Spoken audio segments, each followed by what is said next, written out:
नमस्कार, मेरा नाम है डॉक्टर पुरु धवन और आज इस वीडियो में हम बात करने वाले हैं नेफ्रोटिक सिंड्रोम के बारे में। ये एक ऐसी बीमारी है जो कि बच्चों में ज़्यादा पाई जाती है, बट इसका मतलब ये नहीं है कि बड़ों में नहीं देखने को मिलती है। और इस बीमारी की कुछ खासियत ऐसी होती है कि इस पे काम करना बहुत ज़्यादा ज़रूरी होता है और ख़ासकर अगर पेशेंट बच्चा हो तो इस बीमारी में हो क्या रहा है, पहले हम उसे समझने की कोशिश करेंगे, क्यों हो रहा है, फिर उसे समझने की कोशिश करेंगे और इसमें ट्रीटमेंट कैसे चलता है उसको भी हम समझने की कोशिश करेंगे, दोनों एलोपैथिक भी और आयुर्वेदिक भी। तो नेफ्रोटिक सिंड्रोम के पीछे अगर हम देखें, किताबें खोलें, नेट पे सर्च करें तो हमें देखने को मिलता है कि इसके पीछे रीज़न दिया जाता है इडियोपैथिक, यानी इसके पीछे क्या कारण है कि आपको नेफ्रोटिक सिंड्रोम हुआ, किसी को नहीं पता। एक तरीका होता है जिसे हम कहते हैं kidney biopsy. Kidney biopsy nephrotic syndrome patient की जब करवाई जाती है तो उसके अंदर रिजल्ट आता है, वो है MCD, मिनिमल चेंज डिजीज। अब ये मिनिमल चेंज डिजीज क्या कह रही है उसको समझने की कोशिश करेंगे। जब हमने किडनी का सैंपल लिया, बायोप्सी ली, उसको माइक्रोस्कोप के नीचे देखा तो क्या पाया गया कि इसके अंदर कुछ भी एबनॉर्मल नहीं है, यानी जैसे सबकी किडनियां होनी चाहिए बिल्कुल वैसी ही है। माइक्रोस्कोप के नीचे कोई दिक्कत हमें नजर नहीं आई, मगर कोई ना कोई दिक्कत ऐसी है, इतनी मामूली है, इतनी छोटी है कि हम उसको नहीं देख पा रहे, इसलिए मिनिमल, बहुत छोटी बदलाव, चेंज डिजीज। अब इसे मिनिमम चेंज डिजीज क्यों लिखा गया, इसे क्यों नॉर्मल किडनी नहीं लिखा गया, उसके पीछे कारण है क्योंकि आपके यूरिन के अंदर प्रोटीन लीक आउट हो रहा है तो किसी न किसी कारण से हो रहा होगा, वो इसी छोटे से बदलाव की वजह से हो रहा है, ये बताया जा रहा होता है बायोप्सी के अंदर। अगर हम किसी भी छोटे बच्चे जिसको नेफ्रोटिक सिंड्रोम है उसकी हिस्ट्री में जाते हैं तो वहाँ पर हमें कुछ मेडिसिन्स की हिस्ट्री देखने को मिल जाती है। छोटे बच्चे जो हैं वो बीमार ज़्यादा पड़ते हैं, सर्दी खांसी जुकाम उनको होता रहता है। अक्सर जब सर्दी खांसी जुकाम होता है तो माएँ घबराते हुए डॉक्टर के पास जाती हैं और डॉक्टर जाने अनजाने में कुछ ऐसी दवाइयाँ लिखते हैं जो कुछ बच्चों को नुकसान पहुँचा देते हैं। इसी में एक होता है CPM सिरप।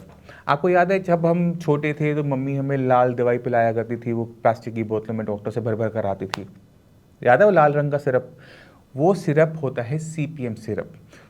ये जो है ये आपकी किडनी को डैमेज को करने की क्षमता रखता है अगर इसकी मात्रा ज़्यादा पिला दी जाए। इसलिए मैं कहता हूँ कि जब बच्चा छोटा होता है तो सबसे सेफेस्ट ट्रीटमेंट थेरेपी होम्योपैथिक है, कोई नुकसान नहीं, 2 बूंद 4 बूंद काम अच्छा कर जाती है, तो बच्चों के लिए उस टाइम में सबसे अच्छी ये रहती है। अब जब बच्चे की यूरिन में प्रोटीन लीक आउट होना शुरू होता है, पूरा शरीर हमारा प्रोटीन का बना हुआ है, हमारी स्किन, हमारे बाल, हमारी आंखें, सब कुछ प्रोटीन का बना हुआ है। अब आप खाना दे रहे हो बच्चे को या फिर कोई बड़ा भी खा रहा है, नेफ्रोटिक सिंड्रोम का पेशेंट खा रहा है, अब प्रोटीन जो शरीर में गया वो पेशाब के रास्ते निकल जाएगा, रुक ही नहीं पाएगा। अब शरीर के अंदर प्रोटीन की कमी होनी शुरू होगी, खून के अंदर प्रोटीन की कमी होनी शुरू होगी। अब खून को जो गाढ़ापन होता है, जब निकलता देखते हैं ना, गाढ़ा होता है, पानी की तरह पतला तो होता नहीं है, वो गाढ़ापन कहाँ से मिल रहा होता है? 2 चीज़ों से, प्रोटीन और कोलेस्ट्रॉल। ये दोनों चीज़ें मिलकर खून को गाढ़ापन दे रही होती हैं। अब अगर उसमें से एक चीज़ प्रोटीन कम हो जाए तो खून का गाढ़ापन बनाने के लिए किसको बढ़ना पड़ेगा? कोलेस्ट्रॉल को। इसी वजह से छोटे बच्चे के अंदर भी आपको हाइपरलिपिडीमिया यानी कोलेस्ट्रॉल की मात्रा बहुत ज़्यादा देखने को मिल जाती है नेफ्रोटिक सिंड्रोम के अंदर, क्योंकि प्रोटीन कम है, कोलेस्ट्रॉल ज़्यादा है। तो 2 चीज़ें देखने को मिली, पेशाब के अंदर प्रोटीन लॉस, दूसरा खून के अंदर कोलेस्ट्रॉल की मात्रा ज़्यादा। अब प्रोटीन अगर हमारे शरीर में कम हो जाए तो हमें एक चीज़ और देखने को मिलती है कि शरीर में पानी इकट्ठा होना शुरू हो जाता है, चेहरे पर, पैरों पर। तो पेशेंट की जो फेस जो है वो मून फेस होना शुरू हो जाता है, लेग्स में स्वेलिंग आ रही है। ये तीनों चीज़ें मिलकर, बॉडी में पानी का इकट्ठा होना, पेशाब के रास्ते प्रोटीन का निकलना, खून के अंदर कोलेस्ट्रॉल की मात्रा ज़्यादा होना, ये 3 सिम्टम जहाँ इकट्ठे एक पेशेंट में आ गए, उस पेशेंट को नेफ्रोटिक सिंड्रोम का पेशेंट कहा जाता है। अब सवाल है कि हमने इसको ठीक कैसे करना है। हमने पहले ध्यान देना है पेशेंट के खाने पे। अक्सर हम वीडियो देखते हैं किडनी खराब होने पे प्रोटीन बंद करो। नेफ्रोटिक पेशेंट की अगर बच्चा है उसके खाने के अंदर प्रोटीन बंद नहीं होगा, प्रोटीन दिया जाएगा। क्यों दिया जाएगा? क्योंकि अगर उसकी बॉडी में प्रोटीन की मात्रा कम होती रही, आपने खाना दिया नहीं, प्रोटीन गया नहीं, तो उसकी बॉडी ख़त्म हो जाएगी, स्वेलिंग बहुत ज़्यादा आ जाएगी, लंग्स में पानी भर जाएगा। तो पेशेंट को हमने प्रोटीन देना है। अगर बच्चा हमारा छोटा है तो खाने में कभी भी प्रोटीन की कमी मत करना, फिर से मैं बोल रहा हूँ, ठीक है। आपने दूसरा ध्यान क्या देना है कि खाने के अंदर नमक की मात्रा कम होनी चाहिए। अगर नेफ्रोटिक सिंड्रोम के पेशेंट को आप नमक ज़्यादा देते हो किसी भी फॉर्म में, आपने सब्जी के अंदर डाला, पापड़ दिया, अचार दिया, या फिर किसी चीज़ के अपने बुरक के दिया, उस पेशेंट के अंदर हमें स्वेलिंग ज़्यादा देखने को मिलेगी, बीपी शूटअप करना शुरू कर देगा, और बीपी जहाँ पर आ गया, बीपी हाई रहने लग गया, वहाँ पे किडनी को डैमेज और तेज़ी से होना शुरू हो जाएगा। तो आपने प्रोटीन बंद नहीं करना, आपने बंद करना है वो है नमक की मात्रा कम करनी है, ना के बराबर कर दो। जितनी बाकी चीज़ें हैं, चिप्स हैं या फिर आपका अचार है, चटनियाँ हैं, ये सब जिसके अंदर नमक की मात्रा ज़्यादा होती है वो पूरी तरह से बंद हो जाएगी। बच्चा जितना मर्जी रोता रहे, उसे रोते रहने देना, बट देना मत। तो ये तो बात हो गई कि खाने पीने में हमने किन 2 बड़े बदलावों का ध्यान रखना है। एक गलती पेशेंट के माँ बाप करते हैं कि पेशेंट को सब कुछ बंद करके ना सिर्फ फ्रूट्स खिला रहे होते हैं, बेटा तो फ्रूट्स खा, तो एप्पल खा, तो गुआवा खा, तो पपीता खा, तो ठीक हो जाएगा। फल दो, मना नहीं है, बट मात्रा का ध्यान रखना है कि एक कटोरे से ऊपर फल बच्चे को देने की ज़रूरत नहीं है। बच्चे की जो ज़रूरत है वो रोटी है, वो चावल है जो आपने बंद कर रखा है, क्योंकि उसकी ग्रोथ होनी है, वो प्रोटीन है जो आपने देना है जिसकी शरीर में कमी हो रही है। अगर आप खाने के अंदर कार्बोहाइड्रेट्स एंड प्रोटीन अच्छी मात्रा में रखते हो तो पेशेंट को कम नुकसान होता है, याद रखना। अब सवाल हम करते हैं, आप चलते हैं ट्रीटमेंट के ऊपर। आयुर्वेद, होम्योपैथी और आपका एलोपैथी, कौन सा काम करेगा, कौन सा काम नहीं करेगा, हमें नहीं पता।